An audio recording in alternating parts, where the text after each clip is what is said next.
trabajador entiende cuando hay un buen plan de bienestar laboral. Además, se disminuye la deserción laboral, o sea, quiere decir, se minimiza la probabilidad de que una persona eh, renuncie a su empleo, a su trabajo, se canse, se fatigue del empleo o quiera buscar otras alternativas de trabajo.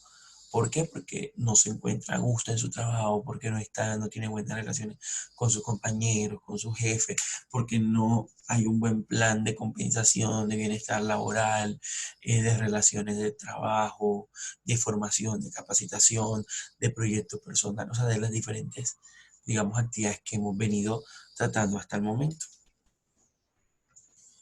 Y por último, llega la etapa de retiro laboral. Se espera que esta etapa de retiro laboral sea cuando obviamente nosotros ya tengamos una edad en la cual vayamos al sistema de pensiones y nosotros podamos seguir percibiendo nuestros ingresos, pero ya por el trabajo que nosotros previamente realizamos. Listo, esto es lo ideal en el retiro laboral, pero pues también obviamente se ven retiros laborales prematuros en los cuales las personas pues constantemente están renunciando o son sacadas, ya sea con justa o sin justa causa, de los empleos que tienen. Entonces, para el retiro laboral también hay que tener en cuenta una serie de condiciones, entre ellas el examen de egreso, digamos, la notificación del retiro, todo el tema de liquidaciones o prestaciones sociales que esto además también amerita. Aquí vemos un resumen de todo lo que estuvimos hablando hasta el momento que tiene que ver con el proceso de administración del talento humano. ¿Sí? Que es una de las áreas funcionales de una organización y que nosotros dentro de nuestros proyectos como directores de talento, como directores de proyectos, vamos a tener que lidiar o manejar. Vuelvo y repito, análisis y diseño de cargos, procesos de vinculación, procesos de selección, contratación, definir cómo se va a llegar a contratar, cómo se va a hacer el proceso de socialización, inducción, formación durante el proceso de desarrollo y crecimiento, proceso de todo lo que tiene que ver con las compensaciones, la evaluación de desempeño y bienestar laboral. Entonces, si nosotros vemos este cuadro que está aquí, ¿verdad? Nosotros podríamos decir que, ¿se acuerdan que al principio mencionábamos tres áreas o tres procesos básicos dentro del talento humano? Uno que era la vinculación, ¿verdad? Otro que era la permanencia y otro que era el retiro. El retiro. Entonces, en la vinculación nosotros podríamos decir que los procesos desde el 1 hasta el 5 son procesos relacionados, esos que están acá en la imagen, son procesos relacionados con, o sea, estos que están aquí son procesos relacionados con el primer proceso que es vinculación. ¿Listo? Desde el proceso 6 que es formación o capacitación, hasta el proceso 10 de bienestar laboral, son procesos de permanencia que se llevan a cabo durante el tiempo que las personas están dentro de la organización. Y por último, el proceso de retiro. ¿Listo? Ahora, ¿cómo llevamos esto nosotros a la gestión de proyectos? ¿Qué sucede en realidad con nuestros proyectos? Siempre que nosotros estemos trabajando en proyectos, seamos directores de proyectos, vamos a tener un equipo del proyecto. ¿Sí? Este equipo de proyectos, ¿por quién va a estar conformado? Por personal de la dirección de proyectos, por el personal del proyecto, por expertos de apoyo, por representantes del usuario del proyecto que nosotros vamos a realizar o del cliente, por proveedores, los proveedores los que nos van a proveer las materias primas, los equipos, representantes, un miembro de empresas asociadas, socios empresariales, o sea, quiere decir, va a haber un sinnúmero de personas que tienen diferentes intereses, diferentes mentalidades, diferentes personalidades, y nos va a tocar a nosotros liderar este equipo de proyecto para que podamos llegar a un consenso, ¿verdad? De acuerdo, digamos, a unas características del proyecto para que el proyecto pueda avanzar y el proyecto pueda llegar a ser exitoso. Por eso insisto mucho en estas habilidades blandas que nosotros debemos desarrollar de comunicación asertiva, liderazgo, trabajo en equipo, inteligencia emocional, eh, resolución de conflictos, ¿sí? Y demás. Dentro de la gestión del personal en los proyectos, nosotros podemos utilizar diferentes metodologías, pero hay dos que son, digamos, las más usadas, son unas matrices. En el primer momento tenemos la matriz RAM. ¿sí? Que la matriz RAS lo que nos va a permitir a nosotros es decir qué persona, ¿verdad?, hace la labor o qué persona va a ejecutar la actividad. Entonces, por lo menos acá tenemos un cuadro donde hay unas actividades que es búsqueda de la información, estudio de mercado, análisis de costo-beneficio, y tenemos las personas que pertenecen al equipo del proyecto: Pedro, Marcela y Rogelio. ¿Listo? Entonces, supongamos que Pedro es el usuario, Marcela es el proveedor, Rogelio hace parte de la dirección del proyecto, y así podrían haber más personas. ¿Qué nos está diciendo?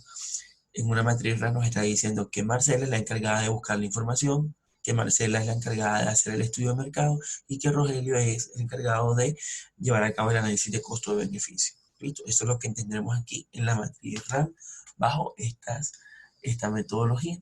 Por otro lado tenemos la matriz RASI. La matriz RASI es mucho más completa y más recomendable de utilizar. ¿Qué nos va a permitir la matriz RASI? Identificar 4 roles. ¿Listo? Acá la R nos va a indicar qué persona es la comprometida o qué persona es la que va a hacer o a ejecutar la actividad. ¿Listo? La A nos va a indicar qué persona va a ser la responsable. O sea, quiere decir a quién se le va a rendir cuenta de esa ejecución de la actividad. A quién se le va a rendir cuenta y a quién se le puede pedir cuenta. La C quiere decir quién debe ser consultado para poder hacer esa actividad. Y la I quiere decir quien debe ser informado del proceso, del proyecto, de cómo va la actividad. Listo, entonces aquí estamos viendo que hay cuatro roles, que nosotros debemos, digamos, tener en cuenta y que podemos manejarlo a través de una matriz RASI. Entonces aquí por lo menos vemos que hay 3 actividades: búsqueda de información, estudio de mercado, análisis de costos-beneficio, y vemos que hay 3 personas del equipo de proyecto. Esas 3 personas del equipo de proyecto eh, tienen unos roles totalmente diferentes para cada una de estas actividades. Ejemplo, para la búsqueda de información, ¿verdad? Pedro es el responsable, o sea, Pedro es el responsable como tal de esa actividad. Sin embargo, Marcela es la que la debe ejecutar, o sea, ella es la que la va a hacer, la que la va a realizar. Pedro es la persona que va a estar pendiente que se realice esa actividad. Y Rogelio va a ser la persona consultada. O sea, quiere decir que Marcela, para poder hacer esta actividad, debe consultar a Rogelio. ¿Listo? En el estudio de mercado, Pedro va a ser también el responsable del estudio de mercado, pero Marcela lo va a ejecutar. Y para ejecutarlo, Marcela necesita consultar a Rogelio. Por último, análisis de costo-beneficio. Entonces vemos que Pedro debe ser informado acerca de esta actividad, cómo se va a llevar a cabo. Marcela es la responsable y Rogelio, eh, Marcela, perdón, Marcela es la responsable, ¿sí? Y Rogelio es el que la debe ejecutar o el que la debe realizar. Entonces, Rogelio es el que la debe realizar, Marcela debe estar pendiente de que le realice, y una vez se termine este proceso, le deben rendir cuenta a Pedro, que es el que debe ser informado de la actividad de análisis de costo-beneficio. ¿Listo? Entonces la matriz RACI nos va a permitir, por una misma actividad, designar diferentes roles o labores. Esto nos va a permitir tener claridad en las cosas. Recordemos que si son diferentes personas, como todo lo que veníamos hablando de las características del personal, entre más claro la asignación de responsabilidades, de funciones, de roles, de cargos, de actividades, más fácil va a ser llevar la gestión del personal en los proyectos. Dentro de la gestión del personal en los proyectos se desarrolla un acta de equipo, ¿sí? El acta de equipo es un documento con las expectativas de comportamiento de los miembros del equipo y suele incluir diferentes temas. O sea, quiere decir, el acta de equipo es como el documento matriz o el documento guía de cómo se deben llevar las relaciones, las comunicaciones, cómo se debe llevar, eh, digamos, la información dentro, o las interacciones entre las personas dentro del proyecto. Entonces, por lo menos acá vemos que se debe tener en cuenta los valores y la cultura de la organización, las guías para la comunicación entre los miembros del equipo, cómo se va a llevar a cabo esa comunicación, quién se puede comunicar con quién, a quién que rendirle cuenta, procesos para resolución de conflictos, si hay un proceso definido, cómo se va a llevar a cabo cuando hay un conflicto, cada quien se va y no dice nada o se va a confrontar, comportamiento durante las reuniones, si hay que apagar el celular, si hay que pedir la palabra y que cada quien hable, código de conductas, ¿verdad?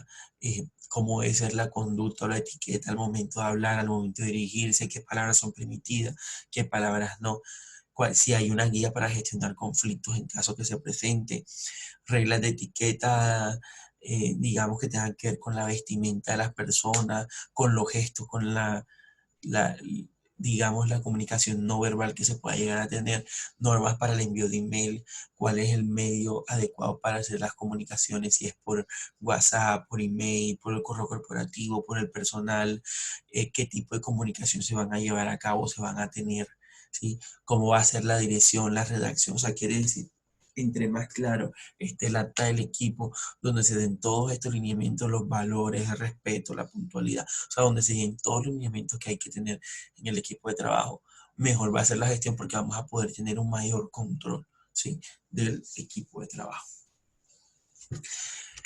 Y pues todo lo que hablábamos acerca de desarrollar al personal, a las personas durante estar en una empresa también se da cuando tenemos un equipo de proyecto. Nosotros debemos, a medida que se va desarrollando el proyecto, nosotros debemos desarrollar también al equipo de trabajo. Sin embargo, es mucho más beneficioso y mucho más económico para nosotros desarrollar estos equipos al inicio de los proyectos, ¿sí? Pero lo ideal es que se haga durante toda la fase del proyecto, pero sale más beneficioso al inicio porque si estamos al inicio, pues vamos a aprovechar todas esas capacidades, esos conocimientos adquiridos para que se vean evidenciados en, digamos, avance, productividad o efectividad durante la ejecución del proyecto. ¿Listo? Entonces, entre más cercano a las etapas de inicio esté en este proceso de desarrollo de equipo, o sea, de capacitación, de formación, de crecimiento del equipo de trabajo, mucho mejor o mucho más beneficio para el proyecto. Algunas de las claves para que el director de proyecto, digamos, para que el director de proyecto debe tener en cuenta para poder mejorar a los miembros del equipo y su desempeño son, o tener en cuenta, digamos, las competencias del equipo, la cohesión, la energía, la unidad con la que se trabaja, la coherencia, el trabajo en equipo, cómo trabajan en equipo, si trabajan por metas individuales, si hay confianza entre los compañeros de trabajo, cómo se están llevando a cabo las interrelaciones o las habilidades. Y esto nos va a permitir tener en cuenta estos aspectos, nos va a permitir tener una mejora continua. Por eso allí se resalta en cada palabra se resalta la letra que nos compone el ciclo de mejora. Entonces nosotros constantemente durante cada una de las fases del proyecto debemos estar analizando qué competencia le hace falta a mi equipo, qué cohesión, cómo debemos mejorar, cómo estamos en el trabajo en equipo, si hay mala comunicación, mala interrelación, si no hay confianza, cómo podemos solucionar este tipo de inconvenientes que se nos han venido presentando. Listo, y para ello nos va a servir todas las herramientas de dirección del talento humano. Entonces, es importante que nosotros entendamos que a nivel de los proyectos también se aplican estos tres procesos básicos en lo que tiene que ver con el talento humano.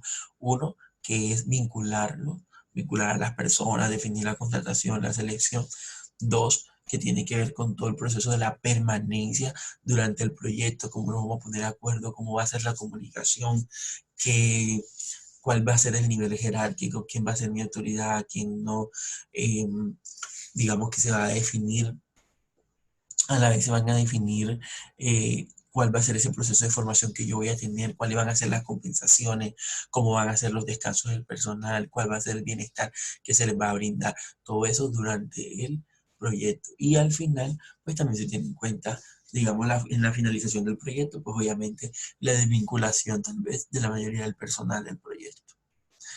Entonces, si existen algunas dudas o inquietudes, les agradezco las apunten y en clases presenciales las podamos realizar.